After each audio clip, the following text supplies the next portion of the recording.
ये है देखिए सृष्टि भारती। और हल्ला करके आशीर्वाद दीजिए। बाप रे बाप कि होश उड़ा कर लोगों के और खुद तुम मौज उड़ाते हो। गुंडे भी फाइनेंसर भी। जितना मेरा गाना आ रहा है इस सारा रंगदारी के कमाई हको तोरे।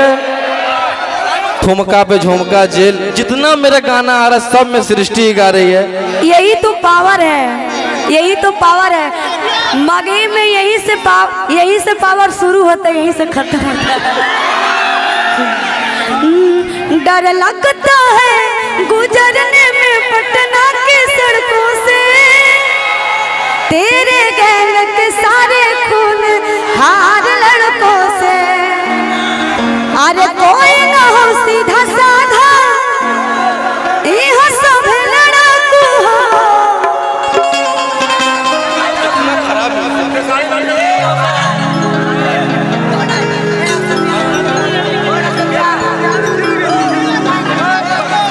तो एक मिनट आप लोग अपन शांति बनाएंगे तो मैं कुछ कहना चाहती हूँ। हेलो कि इतिहास के पाना में लिखल बा मेहरा रूस केहू न जीतल बा। मेरे बिहार के ट्रेंडिंग स्टार खेसारी लाल यादव, उनका ही गाना है अन्नपूर्णा फिल्म पे आया है, उसको जाके सुनिएगा।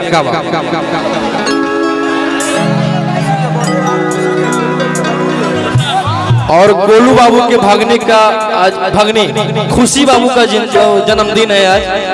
बाबू को जन्मदिन की हार्दिक शुभकामनाएं। हेलो सृष्टि ई लगाइए अपन लगवा लो। हेलो बस लगा के मिल ई लगा दीजिए। ई मिल लेंगे भाई, मिल लेंगे। ई लगा दो भैया। आज जन्मदिन हो। अरे आज गोलू भैया के भगनी के जन्मदिन हो, ठीक ना?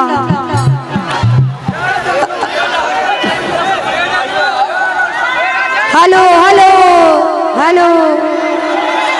डर लगता है गुजरने में पटना की सड़कों से, तेरे गैंग के सारे खून खार लड़कों से।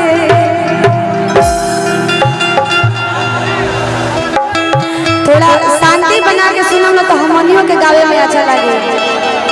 अरे बाप रे बाप, जियो जियो।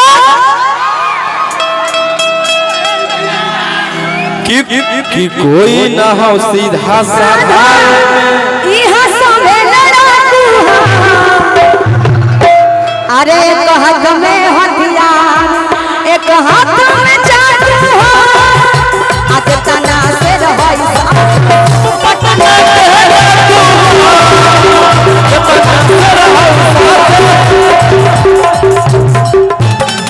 डर लगता है गुजरने में पटना की सड़कों से।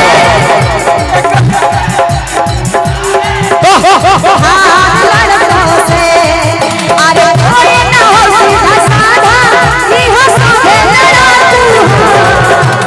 कोई ना हो सीधा साधा यह सब लड़ाकू हो। कैसे? अरे एक हाथ में हथियार का हाथ में चाकू हो।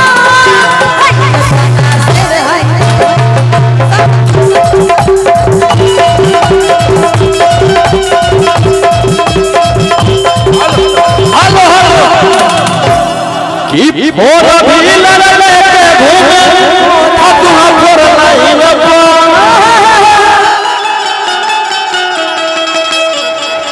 कि सब पर लागल ह कौधारा 300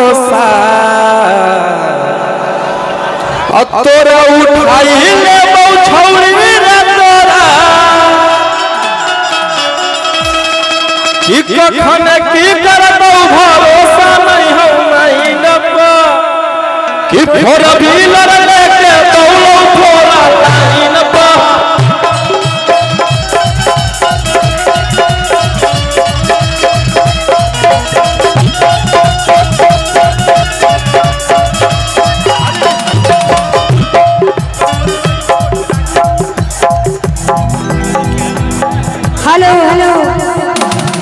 करी लो, ऐसे मत करी लो, हमनी के रहुआ लोग खातिर आई बन जियो से।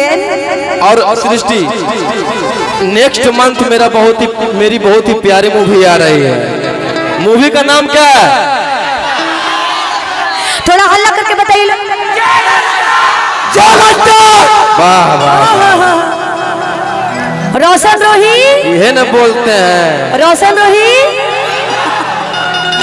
कि खाली झमकवला से होगा, ना, जमीनी स्तर पे चलना पड़ेगा बाबू।